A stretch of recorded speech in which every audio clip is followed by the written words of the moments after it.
নবীজি বলেন তোমরা যখন জবেই করবে, কুরবানি করবে, এখানেও ইহসানের সাথে করবে। আল্লাহু আকবার। করতেছি জবাই, করতেছি কি বলেন সবাই আমার সাথে, করতেছি কি জবাই। তার মানে প্রাণীটাকে তো মেরেই ফেলতেছি, কিন্তু প্রিয় নবীজি বলেন এই জবাই করার ক্ষেত্রেও ইহসান করতে হবে।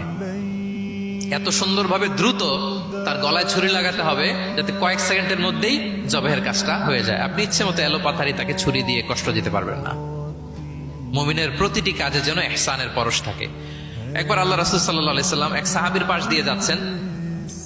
ওই সাহাবী একটা ভেড়াকে জবাই করার জন্য মাটিতে শুইয়ে পা দিয়ে চেপে ধরে এরপর ছুরি ধার করতেছে। ছাগলটাকে মাটিতে শুইয়ে পা দিয়ে চেপে ধরে এরপরে কি করতেছে? ছুরি ধার করতেছে।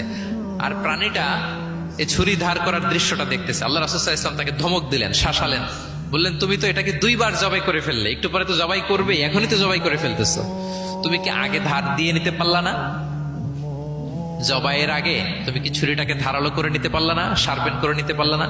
এভাবে আল্লাহ রাসূল সাল্লাল্লাহু আলাইহি ওয়া আলিহি ওয়াসাল্লাম সব সময় প্রাণীদের প্রতি তিনি দয়া দেখিয়েছেন।